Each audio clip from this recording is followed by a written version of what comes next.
Williams.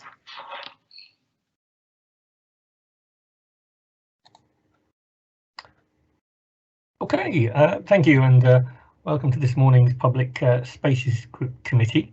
And thank you for all making it in this terrible weather as well. So we're going to kick off with apologies for absence, please. I've had, bear with me just a moment, I've had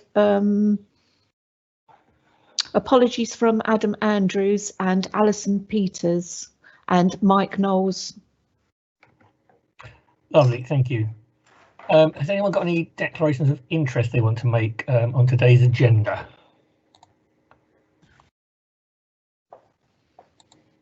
Thank you. So moving on to minutes of the previous meeting. And by the way, you may need to chip in if I don't acknowledge your signal, because I don't always have your pictures up on screen when I'm looking at documents. Okay, so looking at the minutes,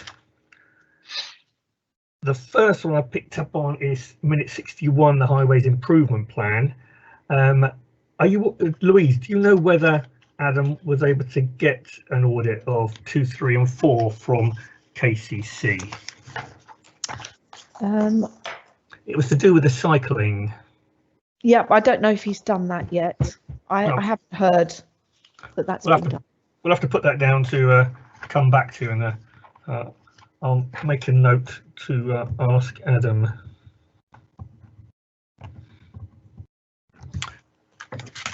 Okay.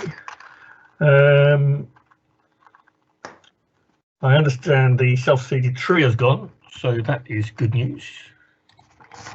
And with regard to planters, I was a little confused with one of Alison's messages.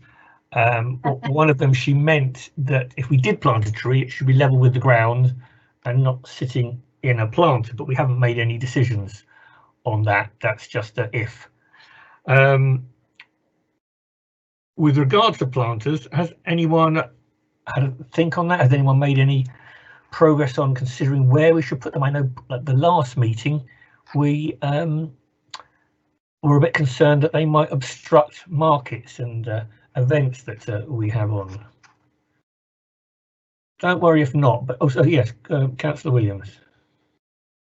Thanks, Chair. So I wasn't at the last meeting, so I kind of probably missed maybe parts of what was discussed. But I had a thought the other day whether I know that this sort of the talk about materials is important, and obviously to fit in with the heritage. But considering we've now got the planters for the 20 mile an hour gateways, it may be that it could work to have something of a similar style if we was thinking of a planter to kind of match in with that as a kind of consistency. It's almost like then an entrance into the town. I just thought about that recently. I mean, I know they're quite kind of standard. There's nothing kind of particularly heritage about them, but as a material, it would at least be consistent with what's going in. I suppose the only difficulty is they're difficult to move. So if they were in a position where an event was happening, they would have to stay there unless it was something that could be forklifted around, I suppose. That was just something I thought about recently. Okay, thank you.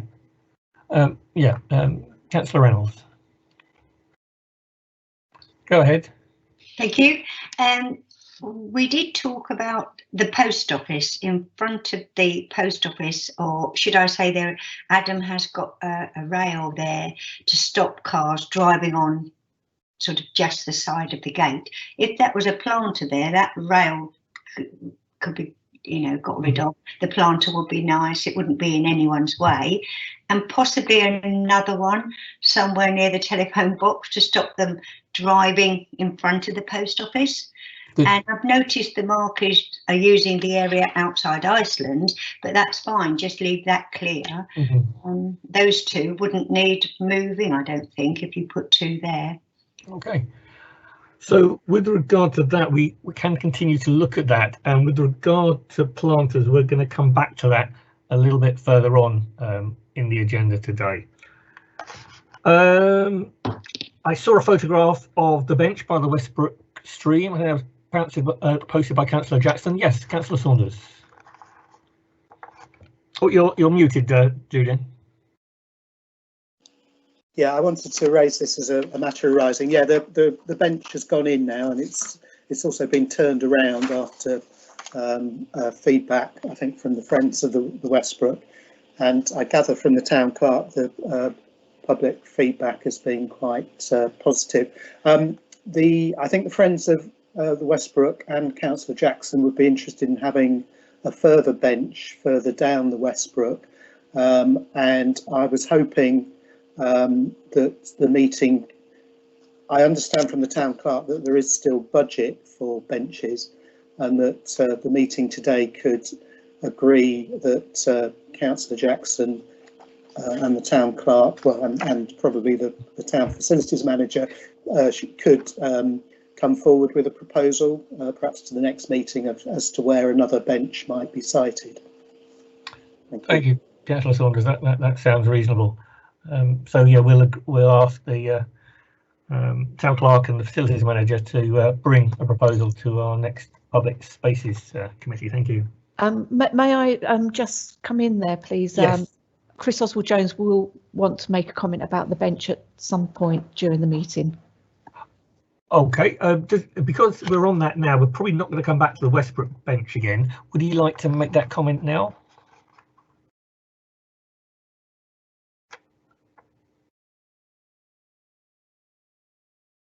I'm going to put him on loudspeaker. Okay. Hope that you can hear. Chris, do you want to go ahead?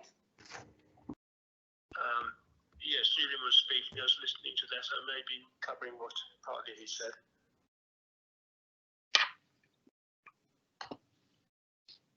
Do you want to go ahead now, Chris? Just a second.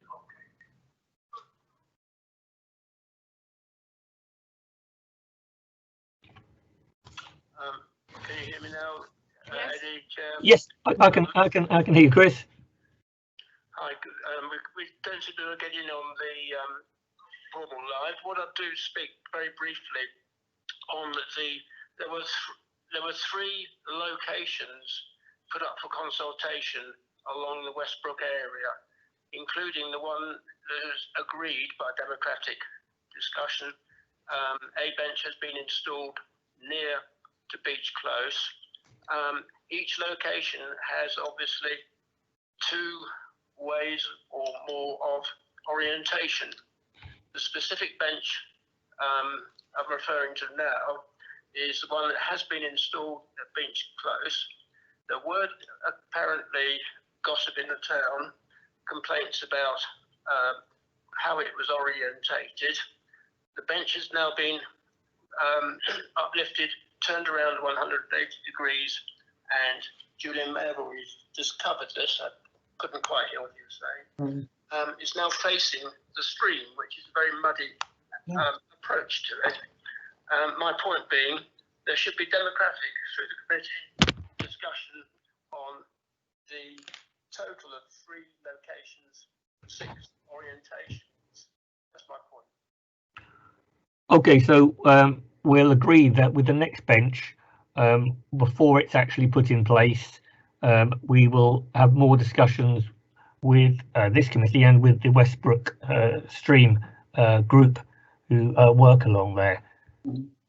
Is everyone on the committee happy with that proposal? Lovely, thank you.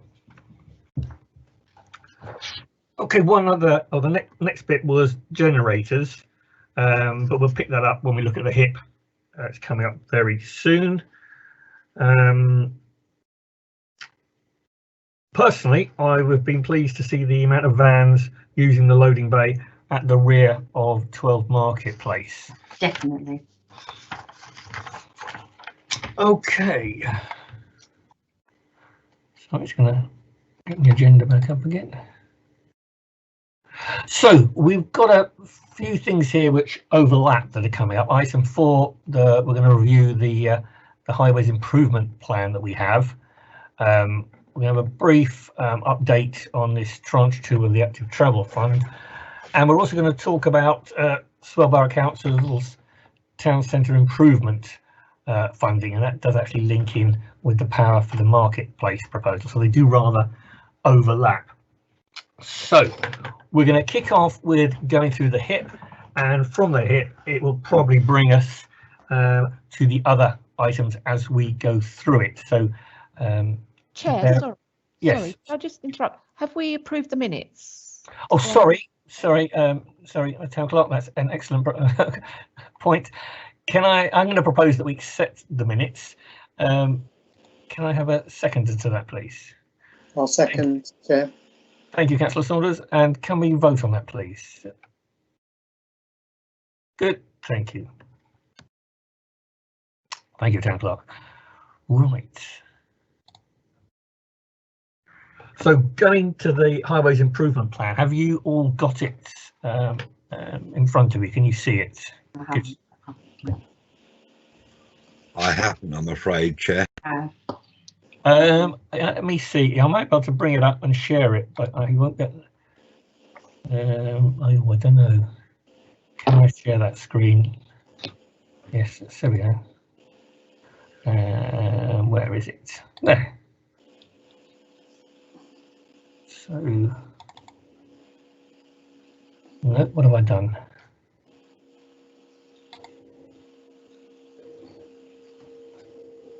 I have just emailed Councillor Martin a copy. Ah, brilliant. That might save me trying to share it. So don't know if I'm too good at doing that. Okay. The first bit was item 1 on the agenda, which was the Stonebridge Pond. Did you want to give a brief update on that, Councillor Saunders?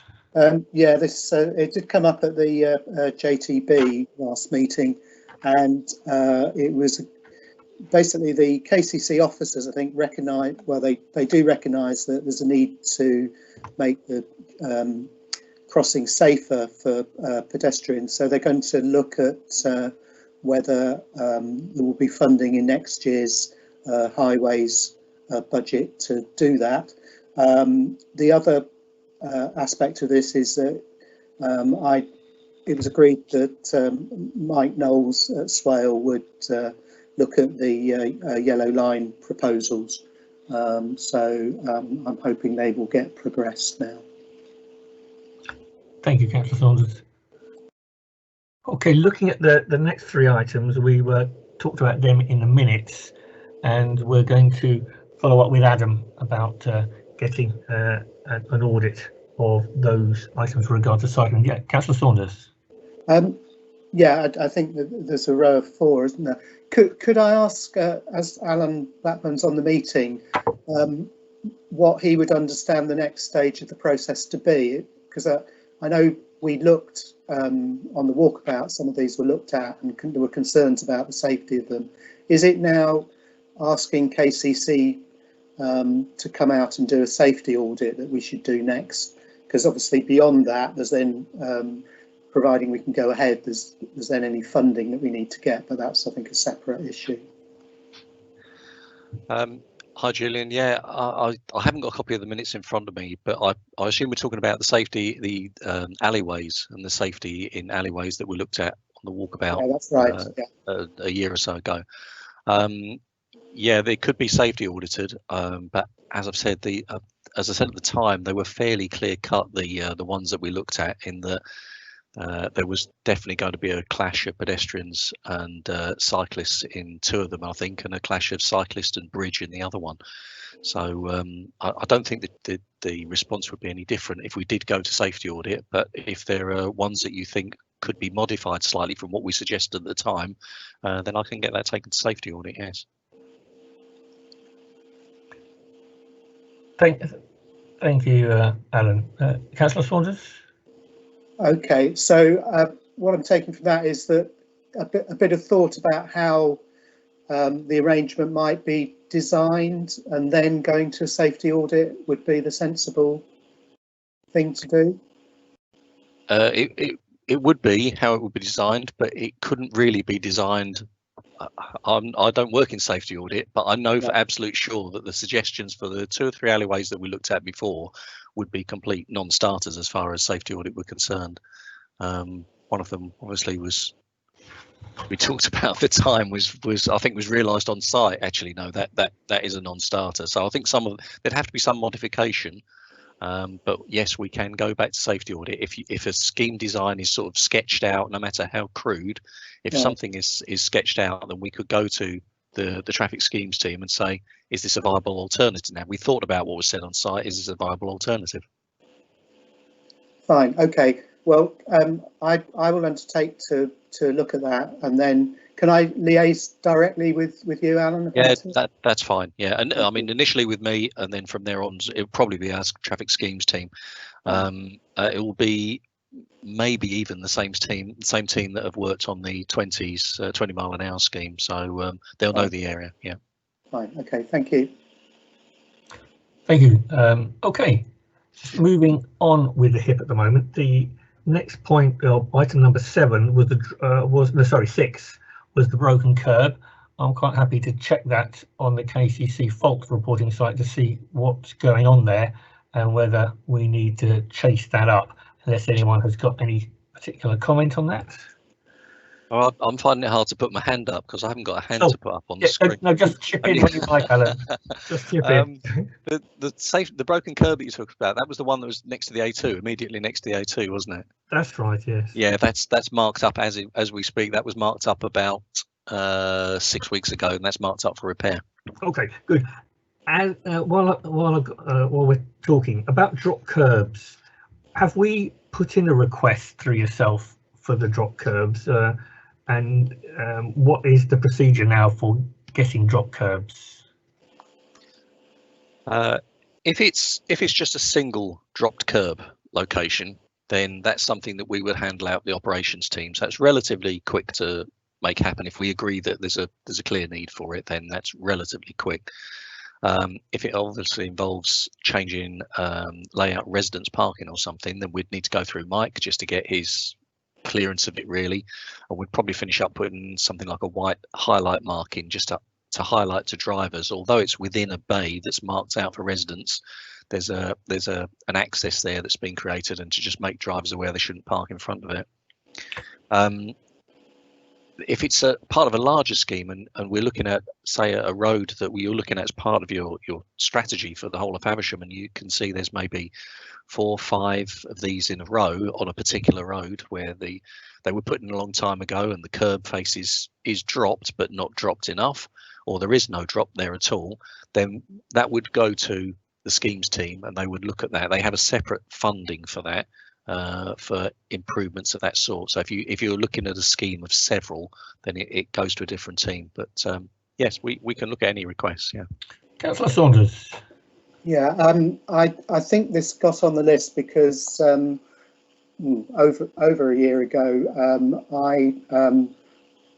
as a result of feedback from a resident, I put in a number of requests on the A2 for drop curbs, where the particular resident uses a disability scooter, and it was about really creating a safe scooter usable route down as far as McNade's store, and when I've checked back on the request, it says that they've been looked at and things have been fed back.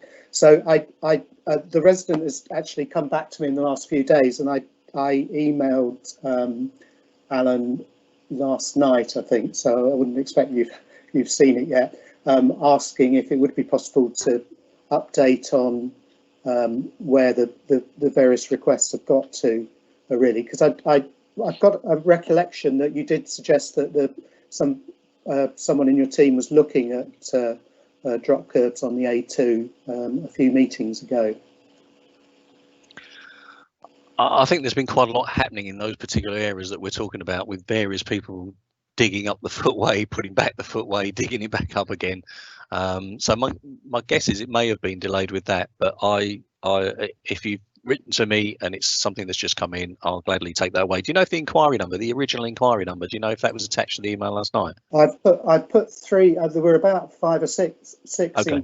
different inquiries. I've put some of the inquiry numbers down, Okay. so it would be possible to check that. That's fine. I really won't get time to it today or tomorrow, but Sure. I'll have a look at it next week and try and get something back to you. Yeah, okay. Thanks. Okay, yeah, thank you. Yeah, Councillor Perkin. Oh. No, you had you for a minute. Yeah, sorry. Thanks, Chair.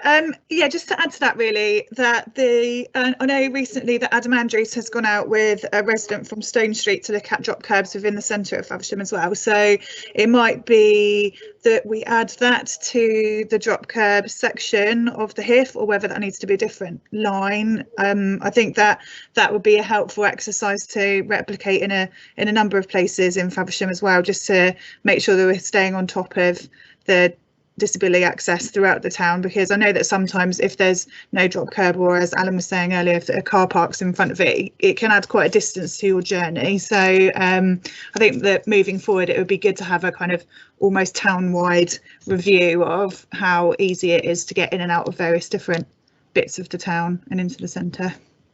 Do you want to note from Adam's report and have a walk yourself as to find out where exactly the drop curbs need to be, and then maybe liaise with Councillor Saunders on the procedure to go through with Alan to put this as a proposal for a route?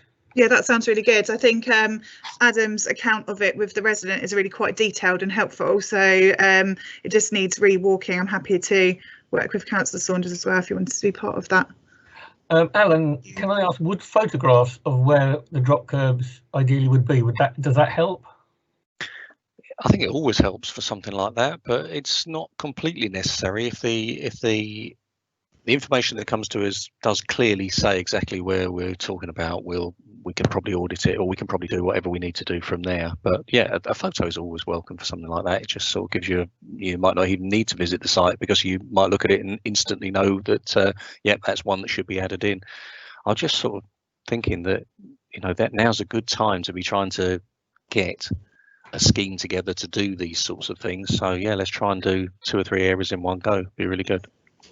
I'll leave that with you, Councillor Perkin, and you can liaise with Alan and, if necessary, Councillor Saunders as well. Yeah, not a problem. Thank you. Right. Okay. Item 8 was the rising bollard.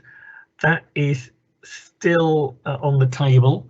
It's just a matter of where we're going to get funding from, and that sort of is one of the crossover points in regard to item 6, the Swell Borough Council improving the town centre funding. What happened? Where are my notes? Here we go. There was a town centre or a Swell Borough Council town centre improvements meeting, or it was part of a meeting where they emailed the borough councillors and asked for ideas of things that we would like improved in the town, because there is likely to be a pot of money for Faversham to spend via the economic improvement cabinet member at Swale. So they would have to approve what we asked for the funding to go on. Just to give you a bit of a heads up, I hope this committee will be able to help prioritise the items that do go forward ultimately on that. Just to give you a bit of a rundown at the moment, and this is very, very, very early doors, and nothing is set in stone, and it's all up for discussion and debate. The possibility of having or improving the signage around the town, and possibly using something similar to Sittingbourne, and we will come back to that one. The PowerPoints are on there as well. Drinking fountain, greening the town centre, repairing the footpaths or the surface of the town centre, and the automatic bollard that we've just talked about. So there are a number of items that will be considered, but we can add more to that, and we can take things out. So really what I'm saying here is, from a public spaces committee we need to be identifying things that we can't fund within our budget that we would like the Borough Council to fund out of their budget that they have put aside for this. So that is why I brought that in, because I would say this automatic rising bollard that Adam has been getting quotes for is one of those things that should probably come out of that funding. Again, it does need approval and it would need checking from a safety point of view. So that's why I brought that up at the moment. We also then got the East Street gate. Have we got less vans parking there now and more going around the back of 12 Marketplace? Yes, Councillor Perkin. Speaking to businesses this week, there are still a lot of vans parking outside the gates, which is obviously still a problem. It's one of my concerns around where Councillor Reynolds, when you were saying about the planters being next to the East Street gate, I think that's a great idea. It's just that if there's a van blocked and an ambulance needed to get into the town, that potentially cuts off the only other access point to get in if the gate is blocked by a lorry.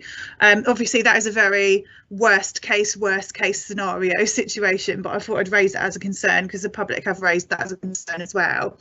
In terms of the loading bays, I think they are being used, and a lot of the time I've been in town, there has been lorries in there, but I think it also does suffer with cars parking in there sometimes, which has been raised as a concern by a number of businesses in the town centre. So I'm not sure what the answer for that is, but I think it is being used. I still am of the opinion that it would be helpful to have signage in terms of pointing out where that loading bay is on the gates. Just so we can make sure that it's blocked less than it is, because I know that, for example, there was a truck there, I think on Wednesday, that was there for quite some time unloading, which is obviously, it is a concern that that's still happening. Can I ask that you put together a proposal for a sign there, Councillor Perkin, on what you think would work? Yeah, Councillor Reynolds. Could I just say as well, could we add to the signage that there is a loading bay in Stone Street as well, because they're forgetting that one right at the top there comes down into Preston Street. So both loading bays. And the other thing is, I thought we were definitely saying the Court Street gate is the emergency entrance, and that definitely can never be blocked because that's the way in. So I'm not sure that the East Street one is quite so. And as you've said, Councillor Perkin, there were two cars there parked the other day, and one was there for a good, well, we came back an hour later still there. So I think cars are parking in by the post office as well. But as long as everyone knows the emergency gate is Court Street and a good signage to say don't block in any way at any time, that would be good. Sorry, Councillor Williams. Yeah, thank you. I agree with the signage. I think that would be very helpful, because I think there's a lot of visiting deliveries, deliveries that don't happen very often, that won't have a clue where things are. Some of the local courier drivers will get the gist of it, I think, over time. I've noticed that Court Street, vehicles are parking there, and I've noticed a few cars literally parking on the zebra crossing, in front of the gate kind of area, which obviously is a multiple traffic violation. But I feel that probably Court Street is less blocked than East Street, but there is that concern that if both are blocked at the same time, it would be a severe problem. So I'm quite happy to help if there's any. I'm quite happy to help with the signage. Go and have a look and maybe sort of think of the best way of signing it to try and emphasize the fact it's an emergency. Maybe it needs to emphasize the fact this is an emergency gate, and if you block it, you're causing a problem, basically. So okay, in that case, can I propose that the councillors who've been speaking about signage, can you work with the town clerk of designing something up that's going to be suitable so that it can be printed? Because obviously we've all talked about it, but I guess there's going to be different ideas of how that should look. And that needs to be carefully thought of because there are a lot of signs down there. Yeah. So I would suggest we need to be careful on how we do that. And also I would suggest before the sign is actually made, it probably needs to come back to this committee to be confirmed that it's going to be right and looked at, and then we'll get the facilities manager to take some photographs down and see where the sign could be located and how it will work with the other signs that we've got down there. Are you okay? Anyone? Does everyone agree that that's the way forward? Definitely. Good, thank you. Chairman, could I just come in for a second? Alan, yeah. Some of those schemes that have been mentioned there obviously will take quite a while to make happen. There's a process to go through of safety audit, coming back to committee, getting a contractor, all that sort of thing. It does take a while. Is there any timescale by which this town centre improvement funding has been said has to be spent? No. Okay, so it could go into next financial year? It could do, yes. Okay. One of the things that we just spoken about was obviously the dropped crossings footway access for pedestrians, and you know it's a really hot topic at the moment with everybody talking about trying to include more for pedestrians and cyclists, things like that. Is that a possibility as well? I mean, KCC do have money for this sort of thing, but it's really small budgets in comparison with what we'd like to have. We get so many requests, and is that something that could be part of that work that's done under that improvement funding? A package of 10 sites or something across the town centre, maybe.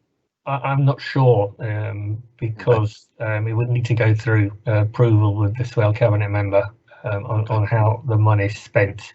I think it's mainly on improving the town centre for visitors. It may include some drop curbs, but they would only be probably within the town centre itself and not elsewhere around the town.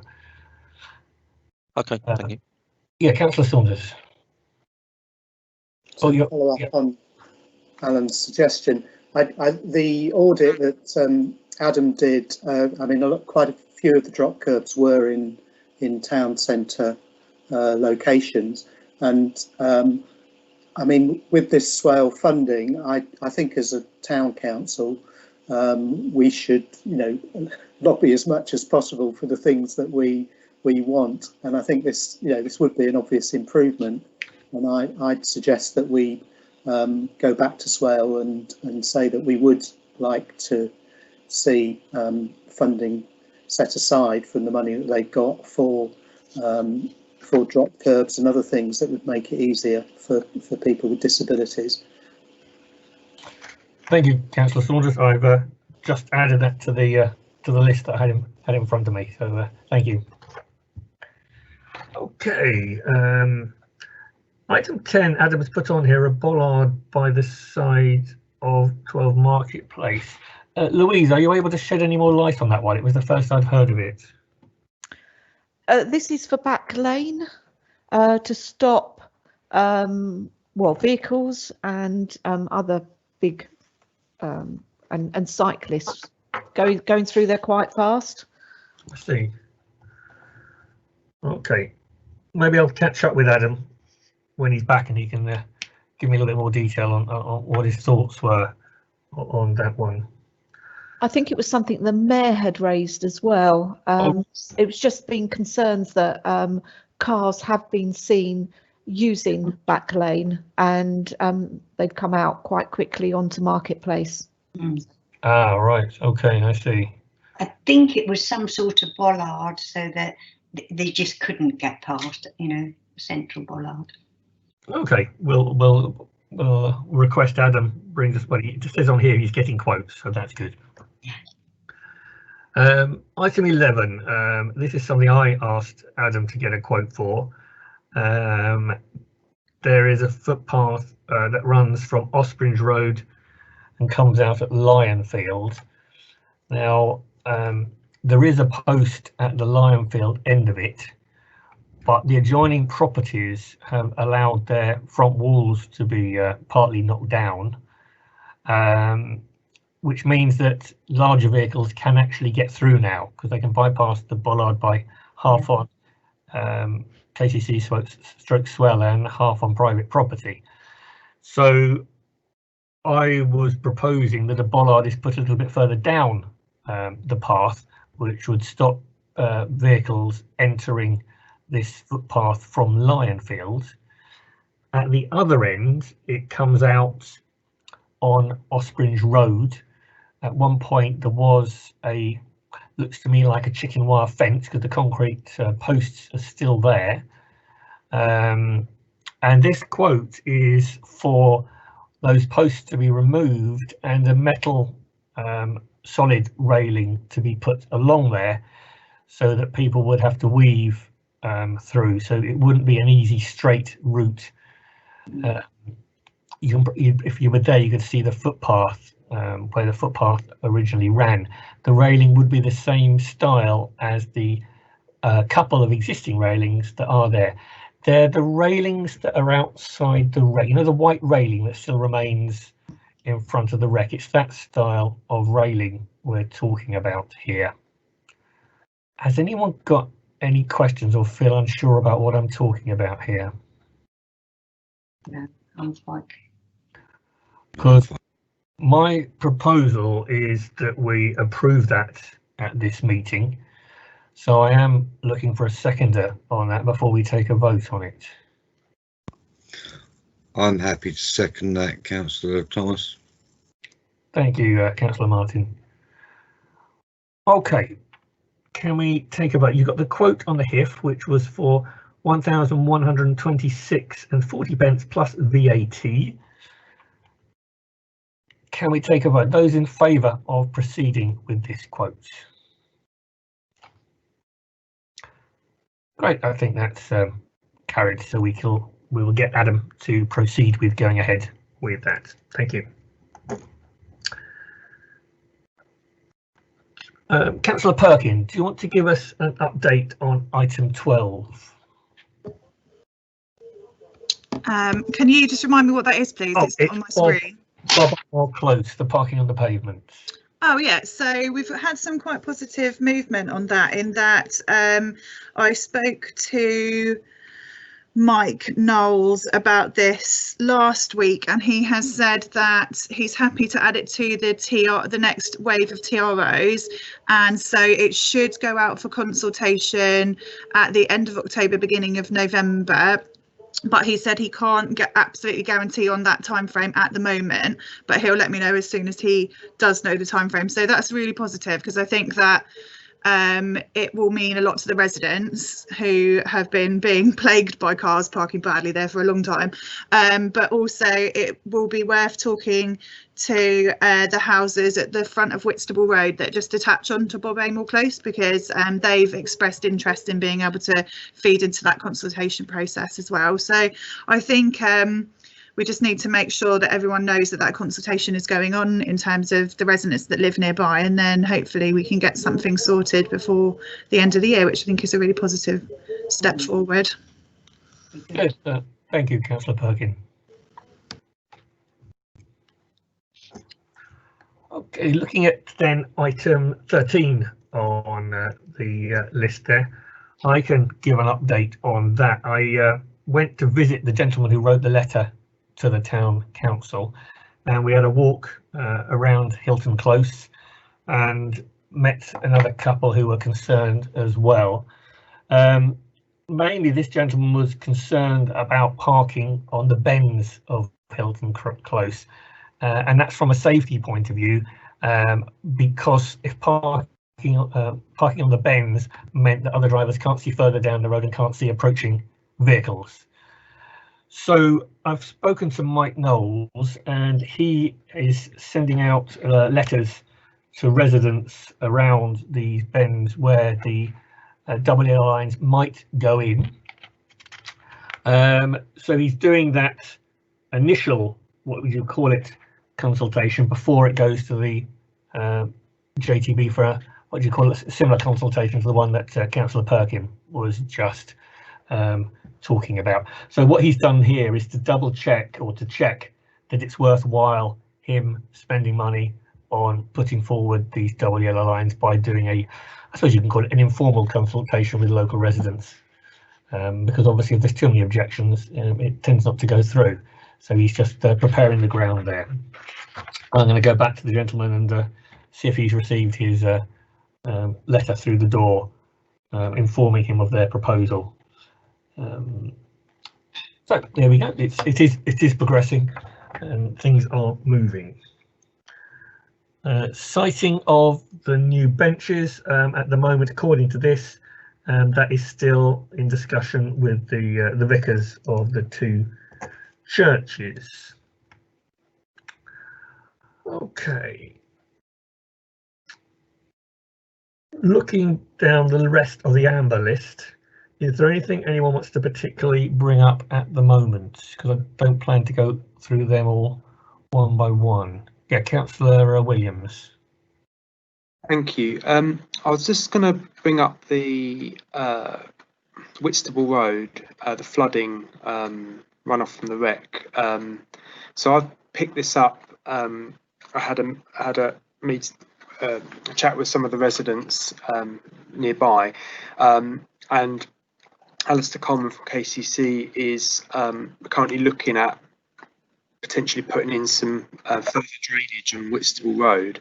But I've also inquired about looking at Park Road, because pretty much the whole of Park Road, there's only about 2 drains that service the whole of that road, and a lot of the drainage comes off of properties onto the road, so there's a lot of runoff that comes, and I think it looks as though that's kind of a contributing factor to the flooding on Whitstable Road. So I'm sort of following that up and hoping to have a site meeting with Alistair Coleman, just to kind of make sure that what drainage goes in is kind of, it's not like doing one bit and then coming back and doing another bit kind of situation. And I know that Southern Water, believe it or not, I've actually replied to emails that I've sent and KCC have sent to negotiate with KCC regarding the stormwater and where that goes. So I think there's a further follow up there to do with Cookstitch and where the actual stormwater goes and whether there's any obstructions that are causing the flooding to build up. So I'm happy to report back at the next meeting with if there's any updates on that, but it is progressing, which I think is positive. Thank you, Councillor Williams. Is anyone signalling? Oh, Councillor Martin. Yeah, thank you, Councillor Thomas. On that note, Councillor Williams, if you're looking at that particular area, one of the areas that really pulls is by the drop for the Market Inn, where it actually pulls where their cellar entrance is on the roadside. I think it's just a question of either the gully's not been set right when it was resurfaced after some work there, or it looks to me like maybe the cellar's subsided slightly, something like that. But it does seem there's a drain very close by, but the water doesn't actually run into the drain because there's not a drop there. So it might be worth looking at levels as well while you're doing that. And also, of course, the Cookstitch itself was where most of the runoff went from the wreck, but I think that was diverted away, some of it, when I can't remember the name of the flats now, but when that residential development went in instead of the garage that was there, because it used to run through the garage and then down into the stream. So that would be my thoughts on it. Thank you. Yeah, Councillor Saunders. We've got the Abbey Street parking proposals on the list here. I think it's probably just worth us noting that at the Joint Transportation Board, the JTB really agreed with the proposal that the Swale officers had come forward with, and the officers are now liaising with the Abbey Neighbourhood Association over taking things forward, so there is some progress there. I think probably it would be sensible to just declare a non-pecuniary interest that I am now the vice chair of the Swale JTB, so you know, when I'm commenting, it is with that hat on as well. Thank you. Thank you, Councillor Saunders. Just looking around. No, that's okay. Right. I'm there was a recent item that cropped up, and Adam asked to, and we met Alan Blackburn last week to look at locating a set of bike racks at the junction where the pedestrian area of West Street meets South Roads. There's some bollards at the end there, and Adam had proposed putting a cycle rack there. I looked with Alan Blackburn last week and it seemed it's a good location. So you can notice on the hip on item 27, Adam's got a quote for 300 to get and install these bike racks. I wanted to propose that we accept that and ask Adam Andrews to proceed with that quote. Can I have a seconder on that? Thank you, Councillor Williams.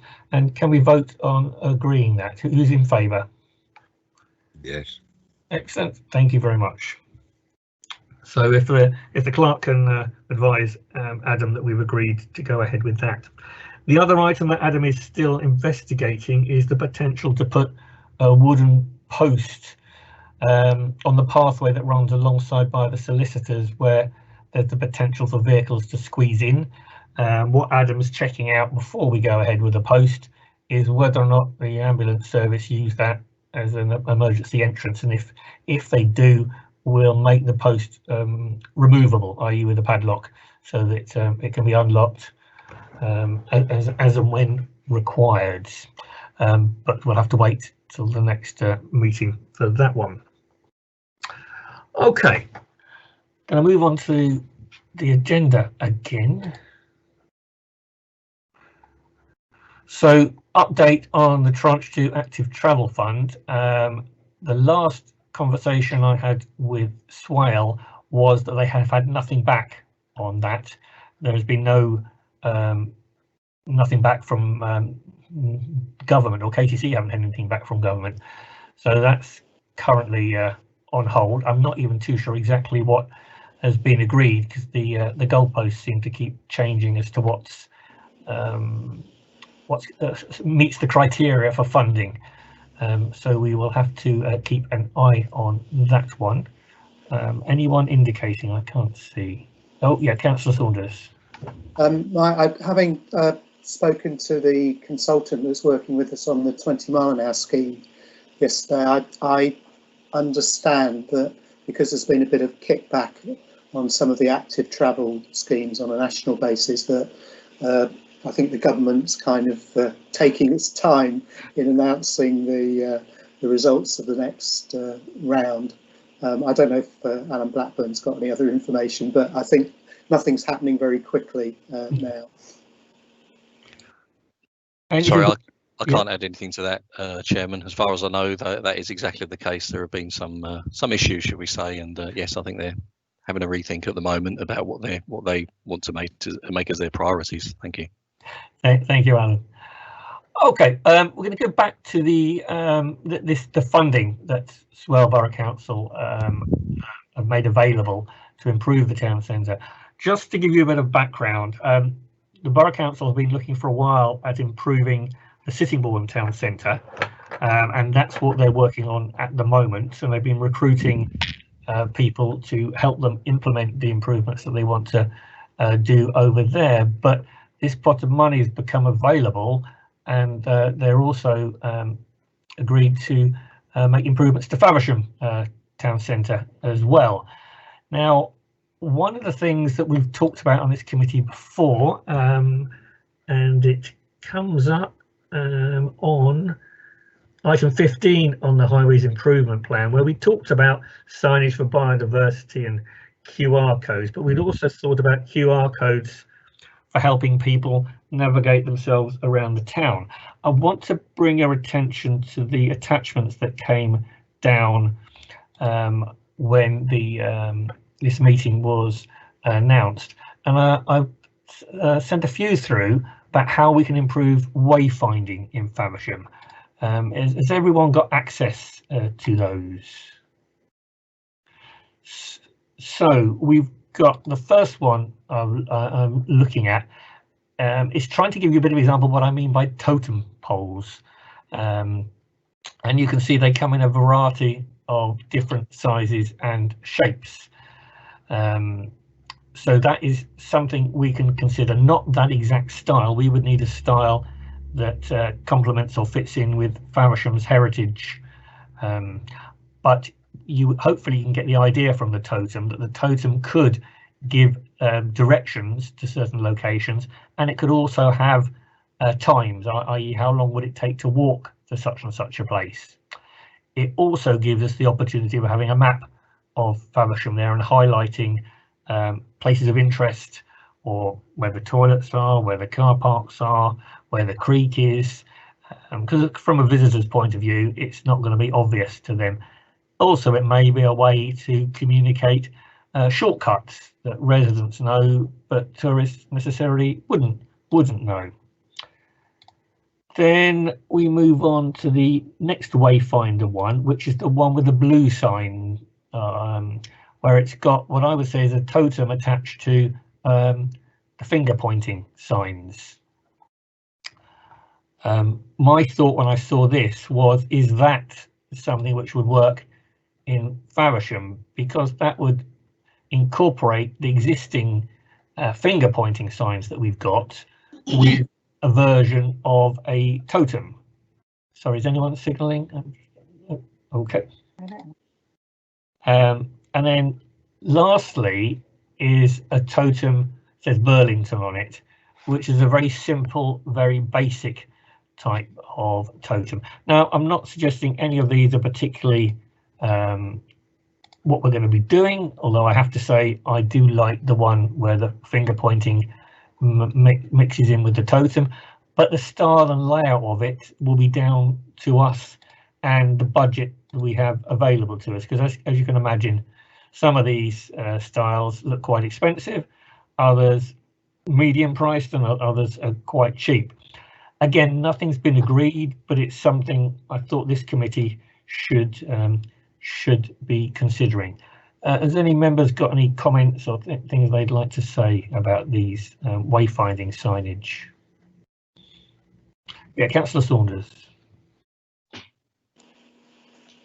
Just that before making any decisions, I think it might be sensible for us to consult with particularly the Faversham Society if it's stuck in the centre of town.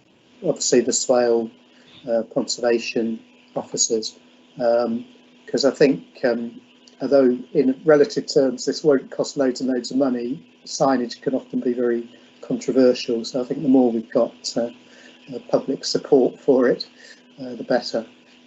Yeah, totally agree, Councillor Saunders. Yeah, yes, Councillor Martin.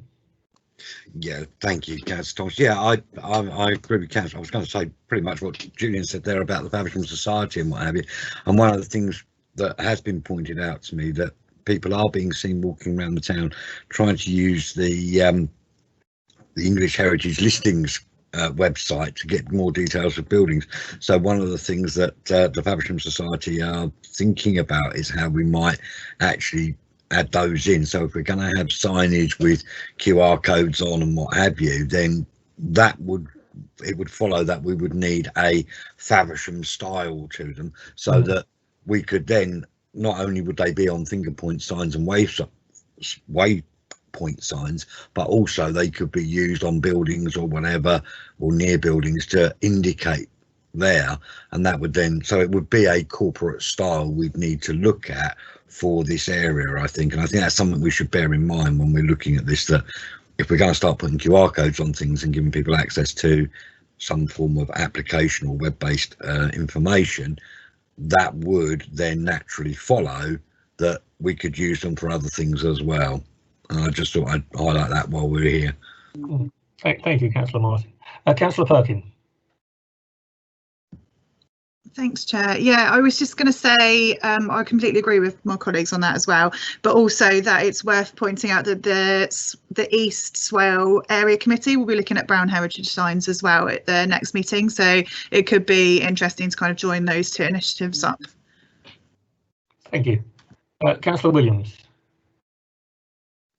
Thank you. Yeah, it's just to add that the work that's been done with the marketing group. For example, recently we agreed to republish the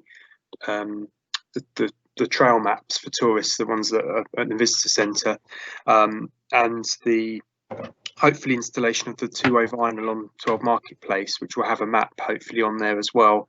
That, you know, the style of those booklets that kind of, you know, highlight the sort of certain heritage trails, etc. I mean, if they're tying in with what people are picking up and using as well, so it highlights those, so there's a consistency with the kind of visitor experience, I think makes a lot of sense. So I think working with the economic development officer as well could have probably make a lot of sense.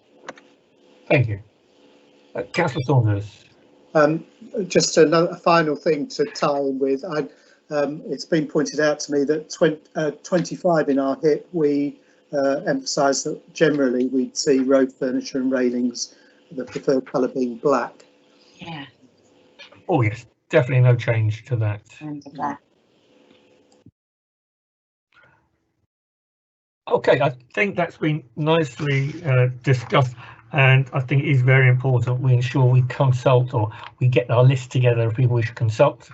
The top of the list would be the Faversham Heritage Society, and also liaising with the marketing group and the brown signs that Councillor Perkin brought up. But there's going to be no rush towards this, and the designs will be discussed and shared before anything or any money is actually spent. Okay, I'm going to go back to because this is where I was, and you don't have to answer now, you can email me or the town clerk with regard to items you feel that Swell considering spending money on the town centre improvements. Again, there will be a limited budget, so ultimately we'll be looking at prioritising this list, and also thinking what of those things can we fund ourselves. So looking at the list again, I'm going to read it out because I haven't sent it out to you, but there are 1, 2, 3, 4, 5, 6, 7, 8, 9, 10, 11. There are 12 items on the list. One of them was accessibility, going back to the shop mobility that we talked about. So that's still being looked at, the practicalities of it. Is it needed? And that sort of thing. So that is one of the items that was on the list. Looking at, have we provided enough disabled bays around the town? Are they signposted enough? Are they appropriate? So that was on the list. Looking at improving the key pedestrian approaches to the town. And don't worry, cycle parking is on there, and cycling approaches as well is on the list. So it's making sure all of those approaches are up to scratch and suitable to bring people into our town centre. The other thing that I'd put on there was something that came up on the 20 mile per hour scheme design that Phil Jones drew up. That was the east-west walking route running from Napleton Road across to the Wreck. And I was very keen for that, maybe, because I don't know how much it's going to cost, possibly that to be funded out of this funding, because that again will encourage a lot of walking across the town. And it's a route that I think could be enhanced quite a bit, and there's lots of involvement that this committee and members of the local community can have on that walking route. As we've already said, the sorry, Councillor Martin. Yes. Sorry, while you're on that point of that east-west route, there is that can extend through the Wreck to Love Lane and new developments that are happening there, and I think that's possibly a route that should be emphasised due to the fact that you've got quite a lot of development now at the lower end of Love Lane opposite the cemetery, and also down through to the Graveney Road. And given that we know that there are some improvements with zebra crossings and the like for those developments, it may well be that we should be looking at how we can also extend it out to the other side of town towards all gunpowder works and try and make one continuous pedestrian friendly route. Okay, Councillor Saunders.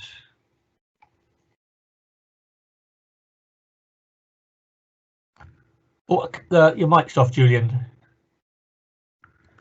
Yeah, to back up what Councillor Martin is saying, I think at the Whitstable Road end, with the kind of modal shift that Swale is looking for as there's more development at that end of town to encourage cycling and walking, I think would be, there should be support from Swale for that. At the western end of the route, I would be very keen for us to be thinking of this route not ending at Napleton Road, but going down as certainly as far as Stonebridge Pond, because it would then tie in with the the thinking about trying to improve pedestrian crossing by Stonebridge Pond anyway. So I think would be a good tie-in there. Thank you. Thank you all. That's a very, very good comments there, and I totally agree with that. And I've added them. I've made a note when that east-west walk is considered, of it stretching from one side to the other, particularly to our places of interest, as well as facilitating residents getting access or easier access into the town. And it's all part of the 2020 strategy to get more people walking and cycling. So thank you. The other thing that was on the list was the automatic barriers, but we've already talked about that. The one that may go, we may have at Stone Street, trying to think about what is the best barrier to stop traffic entering through the no entry where Preston Street meets Stone Street. We've talked about the drop curbs, we've talked about the planters for the town. The other one was a drinking fountain in the marketplace. Adam had been looking at that. Some of you may have noticed that a fountain has gone on to the central car park toilets. I contacted Swale about that yesterday, and it will be boxed in because at the moment the pipes are exposed and vulnerable below that. I did share a document with yourselves which was titled "Example of a Water Bottle Filling Station." I only stumbled across that recently. Oh, it has been boxed in. Thank you, Louise. I stumbled across this design of well, I particularly liked it because it's a water bottle filling station. So it's something I think we should still have on our list of things that we may consider installing somewhere in town. It's not, that particular one isn't a drinking fountain, but you can get ones for filling bottles and drinking fountain.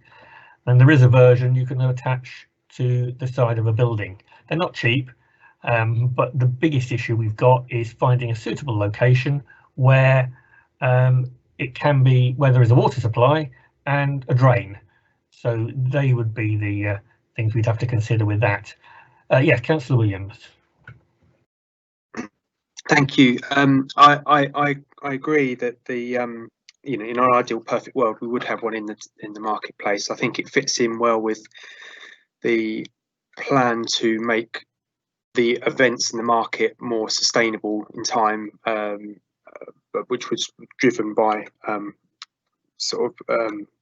Queen's Plastic for Faversham to reduce the sort of plastic water bottle consumption in the town, and I think the bottle filler ones in as well would probably work better, because the traditional drinking fountain probably in these times of hygiene is probably more difficult, to sort of people might be less inclined to use them, or be difficult to fill a bottle up. So yeah, I think although they might be more expensive, it could be a good investment if the supply's there, I think, with these bottle filler ones. Thank you, Councillor Williams. So with regard to those bottle filling option, I'm just putting it out there to the committee. If anyone has a good site or can think of a suitable site, bearing in mind we may not want to put it within the heritage part of the town, or if we do put it there, oops, sorry about that, folks. I will let that ring off.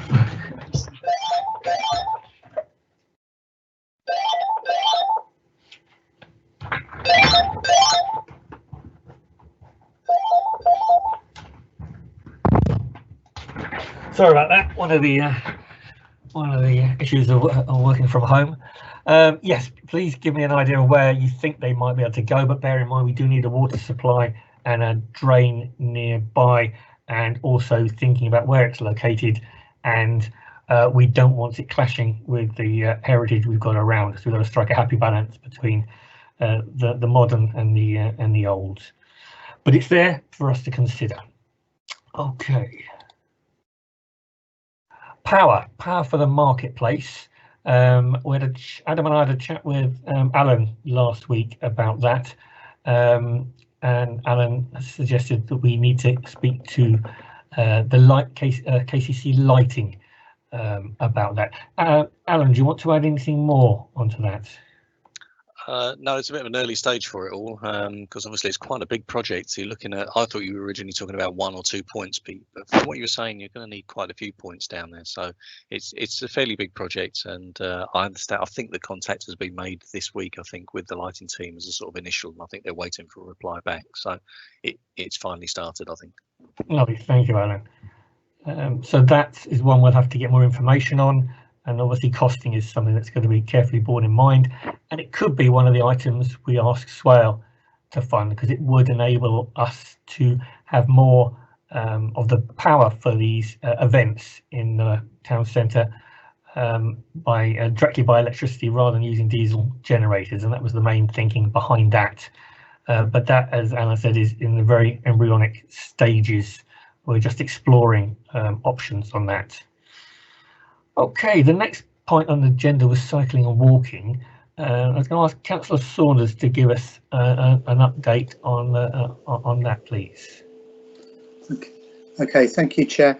I think a couple of the main things that we've covered previously on this item we've already spoken about. So the cross-town walking route and the possibility of opening up some alleyways in the town to shared usage.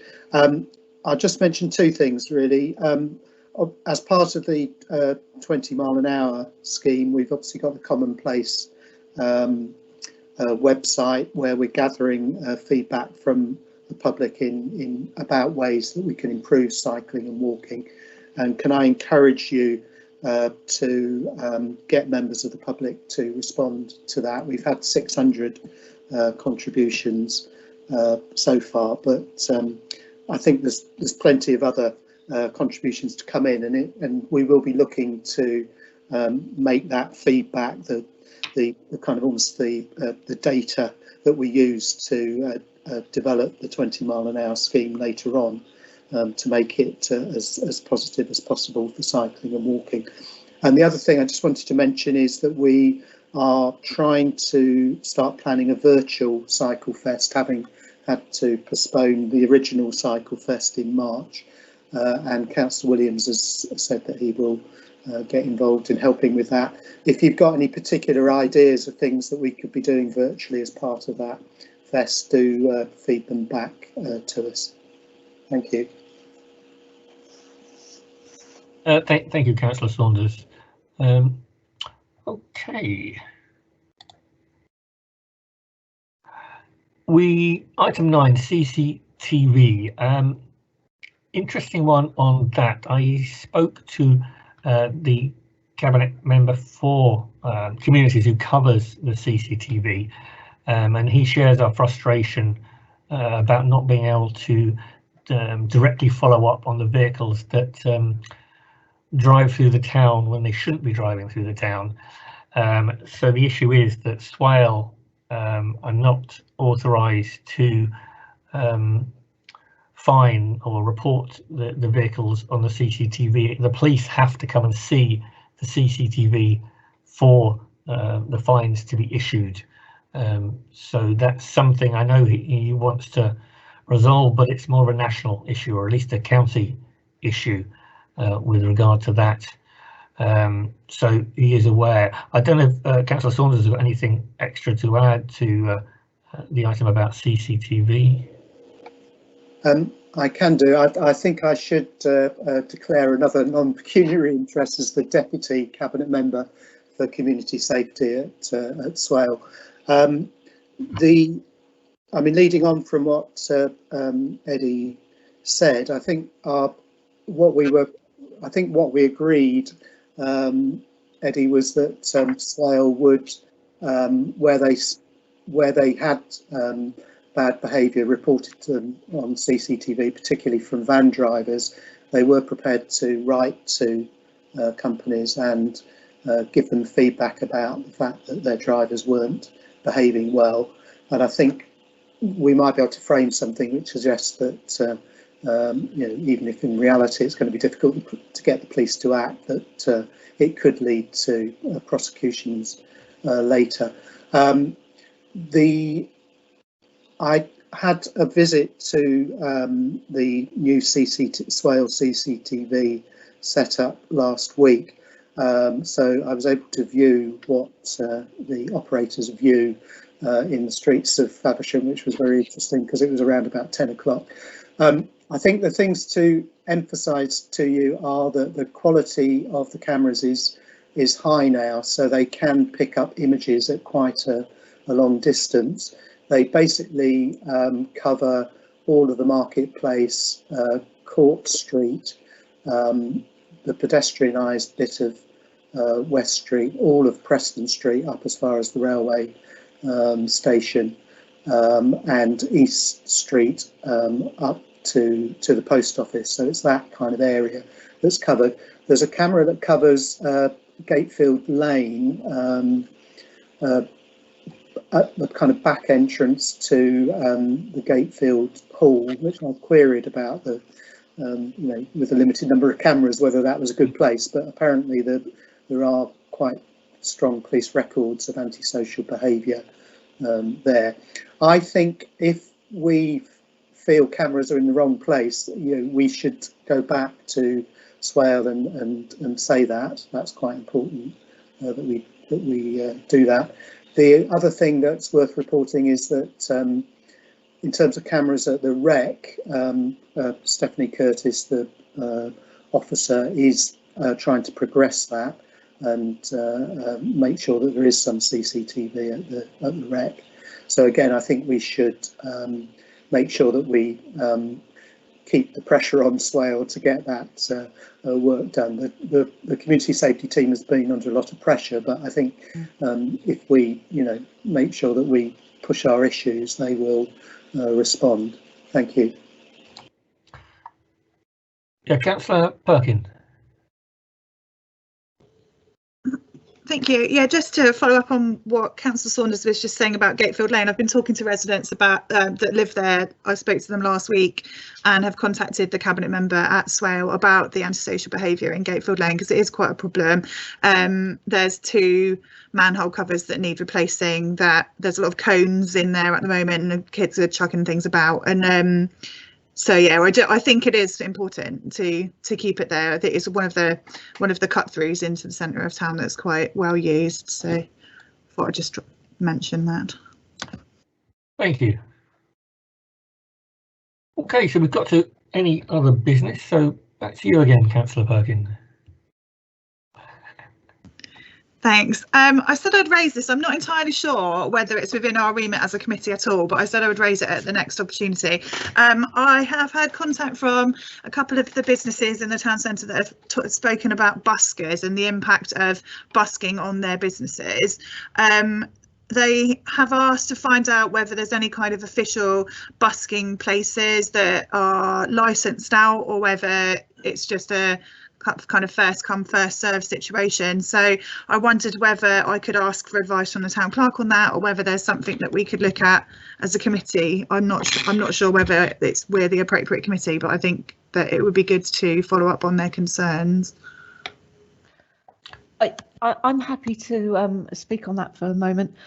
We've asked in the past, and busking isn't licensed by Swale Borough Council. I believe they have looked into it in the past, but actually to start licensing busking is very expensive for Swale. I think it was almost £20,000 each town centre. It was a lot of money.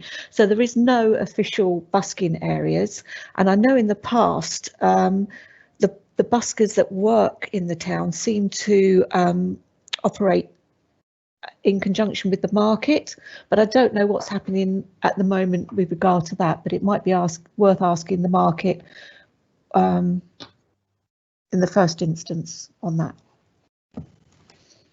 Thank you, that's really helpful. I'll do that. Okay, thank you. Has anyone else got any other business they want to bring up? Okay, so if you can have a think about the priorities for our town centre improvements, and either email them to me in the meantime or bring them to the next committee meeting, and hopefully by then I'll have more information on how this is going to be progressed, what the next steps are. It's not going to be happening quickly, so it's going to give us plenty of time to consider and decide what is actually right for the town and get more input from people. Thank you very much. I will close the meeting. Thank you. Thank you. Bye. Thank you.